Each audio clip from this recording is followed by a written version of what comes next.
call center-ია, ასეთი ინფორმაცია გვაქვს ჩვენ. აბა რა დაწესებულებაა? ჩვენ კამერას ჩვენ კამერას დაფიქსირებული აქვს, რომ ახალგაზრდები მოძრაობენ ყოველდღიურად და. ვინ გითხრა ეგ? ორთაჭალაში დიდი ხეივნის 49 ნომერში ამ კერძო სახლში სავარაუდოდ თაღლითური call center-ია განთავსებული. ამ ინფორმაციის მიღების შემდეგ შაბათის ფორმულა საგამოძიებო ექსპერიმენტის ფარგლებში call center-თან ახალგაზრდების აქტიურ მოძრაობასა და ვითარებას 3 დღის განმავლობაში აკვირდებოდა. შაბათის ფორმულამ ერთ-ერთი თანამშრომლის ხმოვანი ჩანაწერიც მოიპოვა, სადაც ისმის თუ როგორ საუბრობენ გავლენიან ქართულ მფარველზე. ჩემი უფროსის ჰაკანის მეწილე არის ქართველი. მთავრობაში დიდი სანაცნობო ხავს. თვითონაც გავლენიანი პირია. $100,000 გროვდება ყოველ თვე და ამ კაცს აძლევენ. თუ არ მოუტანენ და ფულს არ მიიღებს, თვითონვე ჩაგვიშვებს. თუ რაიმე საფრთხე გვემუქრება, ეს ქართველი ატყობინებს ჩემს უფროსს, ან თვითონვე აგვარებს ხოლმე. სხვა call center-ებისგან განსხვავებით, რომლებიც ამერიკასა და ევროპის ქვეყნებზე მუშაობენ, თვენახევრის წინ უკრაინიდან გადმოტანილი call center-ი საქართველოს, უკრაინის, აზერბაიჯანისა და თურქეთის მოქალაქეებს ძარცვავს. თავად უფროსიც აზერბაიჯანის მოქალაქეა, რომელსაც წყაროს ინფორმაციით გავლენიანი ქართველი მეწილე ჰყავს. თანამშრომლები ფაქტია, რომ ენობრივი უპირატესობის ნიშნითაა დაკომპლექტებული. მათი უმრავლესობა ქვემო ქართლიდანაა. ფლობენ ქართულ, რუსულ, აზერბაიჯანულ და თურქულ ენებს. ჩვენ ახლა ორთაჭალაში შინაგან საქმეთა სამინისტროს მიმდებარე ტერიტორიაზე ვიმყოფებით. აქ დიდი ხეივნის ქუჩაზე სავარაუდოდ call center-ია განთავსებული. შაბათის ფორმულა უკვე მესამე დღეა იქ არსებულ ვითარებას აკვირდება. შაბათის ფორმულას კამერამ დღის განმავლობაში ადგილზე არაერთი ახალგაზრდა დააფიქსირა, რომლებიც სიფრთხილით მოძრაობდნენ. ასევე ვიდრე მათი თანამშრომლები მანქანით მოვიდოდნენ, ამოწმებდნენ მიმდებარე ტერიტორიას და მხოლოდ ამის შემდეგ აღებდნენ ჭიშკარს. არც ერთ შემთხვევაში მათ მანქანა გარეთ არ დაუტოვებიათ.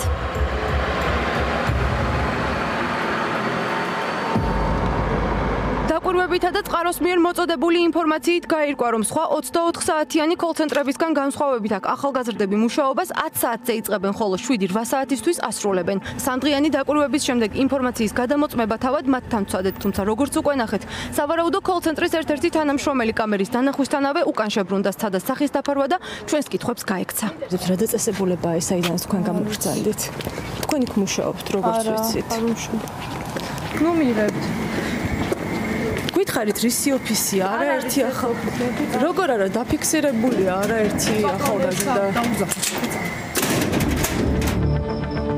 ამის შემდეგ ჩვენ ადგილზე ვითარებას კიდევ რამდენიმე საათის განმავლობაში ვაკვირდებოდით, თუმცა ისინი შიგნით ჩაიკეტნენ და გარეთ არც ერთი გამოსულა. სავარაუდო call center-ის თანამშრომელი ჩვენს კითხვებს გაექცა და გამოსვლის შემდეგ ის კვლავ უკან დაბრუნდა. შიგნით კიდევ არაერთი ადამიანი იმყოფება, რომლებიც ჩვენს კამერას დაემალნენ და კარი ჩაკეტეს. უკაცრავად. რატო გარბი ხართ? ჩვენ უკვე 4 საათზე მეტია, რაც ადგილზე ვიმყოფებით, თუმცა ისინი შიგნით შეიკეტნენ და გარეთ აღარ ჩნდებოდნენ. ამიტომ ჩვენ დავტოვეთ ეს ტერიტორია, გვაინტერესებდა როგორ მოიქცეოდნენ ისინი და რამდენიმე წუთში უკან დაბრუნების შემდეგ იქიდან მომავალი 2 ადამიანი შეგვხვდა, რომლებიც ჩვენი კამერების დანახვისთანავე ადგილიდან გაიქცნენ. ახალგაზრდას, რომელიც ჩვენი კვლავ გამოჩენისთანავე გაიქცა და დაიმალა, მოგვიანებით ორთაჭალაში შემთხვევით შევხვდით. უკაცრავად. გამარჯობა, რატო გაიქეცით წეღან? რატო გაიქეცით? რას? იქ დაგაფიქსირეთ, ჩვენმა კამერებმა დაგაფიქსირეს და რა დაწესებულებაა, შეგიძლიათ რო გითხრათ? რა დაწესებულებაა იქ, სადაც თქვენ იმყოფებოდით? ქართულად არ მისმის იმდენი. გითხარი რა ისმის? აი თქვენს დაგაფიქსირეთ ეს ჩვენმა კამერამ დიდი ხეივნის 49 ნომერში განთავსებულია სახლი. და რა არის იქ განთავსებული? რამე ოფისია? არა. აბა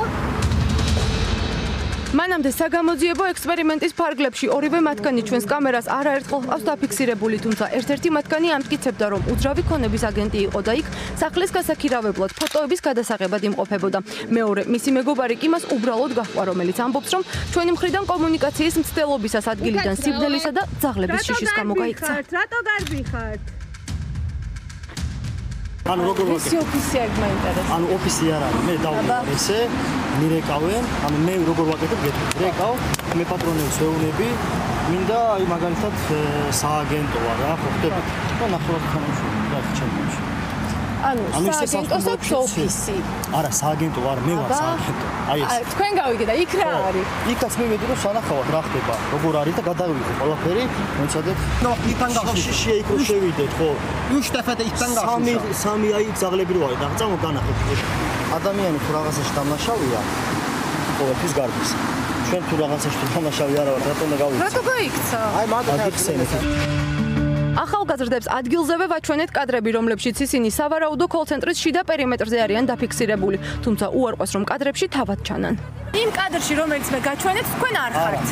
ეს ბატონი, ესე იგი, გაიქცა ძაღლების შიშის გამო? ზუსტად იგივენაირი ფეხსაცმელი. ამის შემდეგ ჩვენ კვლავ გავაგრძელეთ მათთვის კითხვების დასმა, ვითარება დაიძაბა. ერთ-ერთმა მათგანმა გითხრა, რომ პოლიციას იძახებდა. შეიძლება მოიცადო. ბატონო, ფინიშ არ შეიძლება ესე რაღაცა უნდა გავაკეთო, მე გავიყალებ ამ შუა. აი ეს მურახდეს შევადე. გოგონა ხარ თერაპევტს სხვანაირად აგეუნები, ხო? იზი ხარ დამიყავეთ, ვერაფერს ხმასაც ვერ ვიტო, რადგან ხალბატონი. არა, მე კითხვას გისურვებ. მე რა გქონდა დახმარება მინდა ვარ ახლა უსაწავაში. აზერბაიჯანი და გრიგზაკოვი მოწადდა. ხალბატონი არა, ჟურნალისტი ვარ და კითხვებს გისვამდი. თუმცა რამდენიმე წუთის შემდეგ მან ეს გადაიფიქრა. მეც ხონდა ვიცოდე ჩემი ისა რომ რატომ მობზანდა ხალბატონი და რატომ გადამი მაგითო ვიკითხეთ რომ მე გასაჩივრად რამე არა ვიყო ისე რომ მითხარით მაგითო ვარ ხალბატონი თორე არა მე აგიჩილებს არა არაფერს აგეუნები რატომ და ვიჩი და პოლიცია რატო არ მოვიდა? რა გითხრეს? მე და ის ფერი მეთქი მე მოვაქვს რა აი ესე მოდიოდნენ? ან მოვალ ხო? თუ და თქვენ უთხარით უარი მერე? ხო.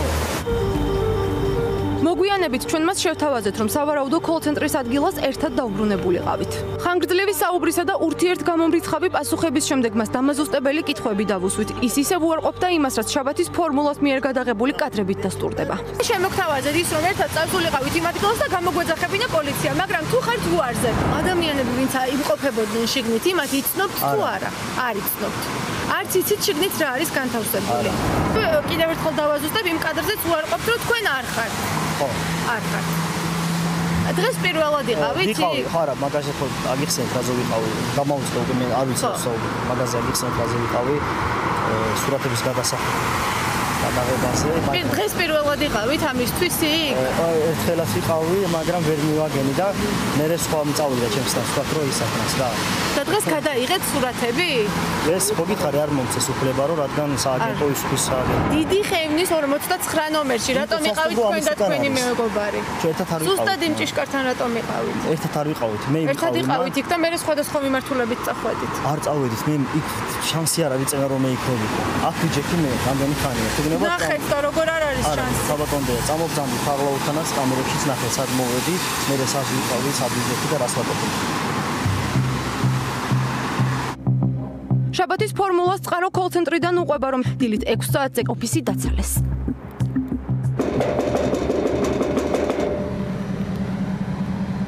გარედან რაც ჩანს არის მხოლოდ ის, რომ ის მანქანა, რომელიც გუშინ შიგნით იდგა, აღარ დგას, ხოლო კარი ჩაკეტილია. უცნობია, იმყოფებიან თუ არა შიგნით, თუმცა რამდენიმე საათია ჩვენ აქ ვიმყოფებით და არავინ გამოჩენილა. წყარო ასევე გვიყვება, რომ ჩვენი გამოჩენის შემდეგ ზარი განხორციელდა გავლენიან ქართველ ხელმძღვანელთანაც. იმ გავლენიან ტიპს დაურეკეს პოლიცია ან ვინმე როგორ არ გამოგვიგზავნე ეს ამბავი რომ გაიგე ყველგან ნაცნობები გყავს და როგორ არ დაგვეხმარე და მოგვაშორე ჟურნალისტებიო. წყაროს ცნობით ეს კონკრეტული კოლ-ცენტრი შემდეგი სქემით მუშაობს. ისინი უკვე დაზარალებულ ადამიანებს ურეკავენ და თანხის დასაბრუნებლად იურიდიულ დახმარებას სთავაზობენ. გვიყვებიან, რომ აქ 15-მდე ადამიანია დასაქმებული. შაბათის ფორმულას წყაროს ინფორმაციით თქვენ ნახევარში მათ ადამიანების გაძარცვის შედეგად $1 მილიონამდე გამოიმუშავეს. ადგილობრივებმა გვითხრეს, რომ სახლი გაქირავებულია. შაბათის ფორმულა დაინტერესდა თუ ვის ეკუთვნის ეს სახლი. გაირკვა, რომ მეპატრონე ზურაბ ჯოჯიშვილია. ჩვენ მასაც დავუკავშირდით. ფორმულა რა გაინტერესებს ბიჭარე? ასეთი ინფორმაცია გვაქვს, რომ კოლ-ცენტრი არის განთავსებული და მაინტერესებს გაქირავებული გაქვთ თუ არა და თუ იცით ვინ არიან და რას საქმიანობენ.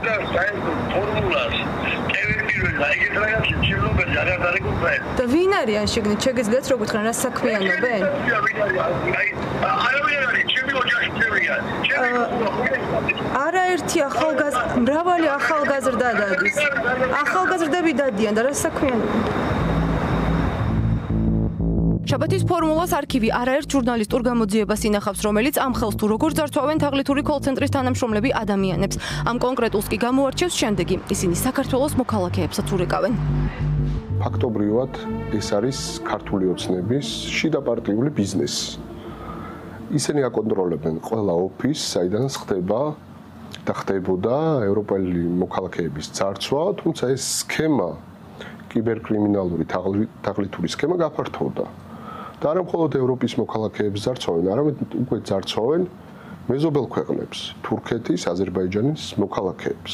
და მათ შორის რამოდენიმე შემთხვევაა, რომ ეროვნულ დონეზე, ნაციონალურ დონეზეც უკვე არაერთი ფაქტია, როდესაც საქართველოს მოქალაქე აი ამ თაღლითური სქემით გაძარცვით. შეიძლება ის ხალხი რომელიც ლაშა ფარულავა, რომელიც წლებია კოლ-ცენტრებს ამხელს თაღლითურ საქმიანობაში ხელისუფლების ჩართულობასა და გავლენიან მფარველებზე საუბრობს. აქ არის მეორე და უფრო მწვავე პრობლემა, რომელიც უკავშირდება უშუალოდ იმ ადამიანებს, რომლებიც არიან ჩართული. ახალგაზრდები. ის სამუშაო ძალა, რომელიც ფლობს თავისუფლად ინგლისურ ენას, რუსულ ენას და ამ ახალგაზრდებს ეპატიჟებიან, აშანტაჟებენ მერე რომ თქვენ უკვე კრიმინალში ხართ ჩართული, ჩვენვე გადავცემთ გამოძიებას თქვენზე ინფორმაციას, თუ არ გააგრძელებთ თანამშრომლობას და არ გააგრძელებთ ფულის მოპარვას ამ თაღლითური სქემით.